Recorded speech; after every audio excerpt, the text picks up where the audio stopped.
Okay, so just to recap and have a little bit of a think about where we've come from so far is we started last July in introducing our group, the Applied Cognition, Technology and Interaction Group, and various people spoke about the background of their research and their interests.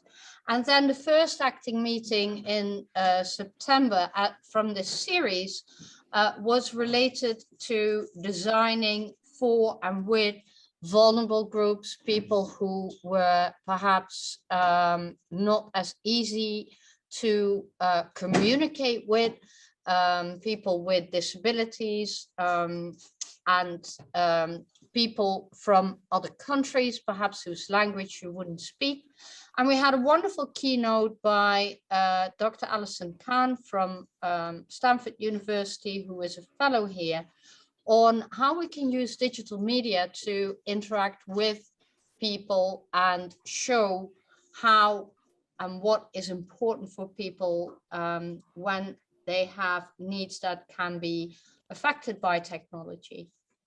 We had various other wonderful talks. We had talks about people also with vision and hearing loss, which were then highlighted in the second meeting, where we had several experts talking about how this is often overlooked, is that sensory motor issues and PhD Ahmed Baghdad talked about psychomotor limitations as well, and how these affect the way that people can interact with technology and design, and can in fact interact with others.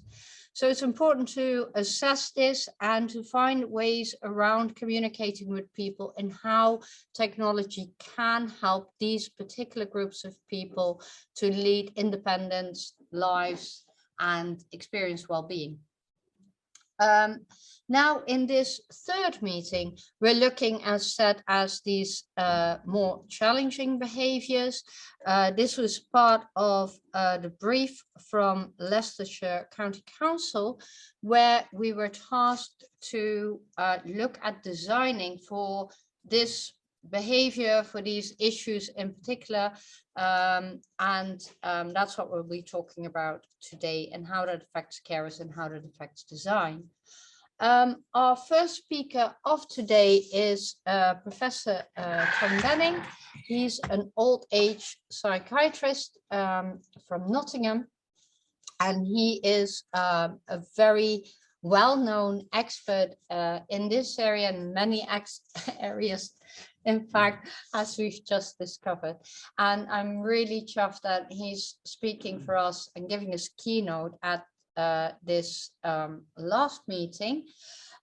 We also have various other speakers, including Ahmed Alawi, who will be talking about temperature and the indoor environment and how that can affect behavioral and psychological symptoms associated with dementia.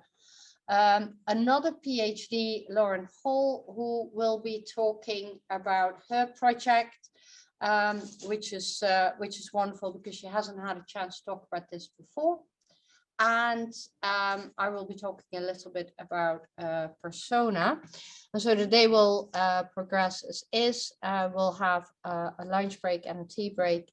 And any questions about proceedings, please ask. I can see that there are some people in the chat. I have no sound at all. I cannot hear. Any ideas? Got it. Thanks. Can you hear us now, Tracy? Yes. Okay. Sorry about that. I didn't pick that up before. So let's go to Professor Denning's talk. Yeah, that's it. And I will now give the floor to Professor Denning. Okay, I'll just share your screen. Yeah, wonderful. Thank you. Okay.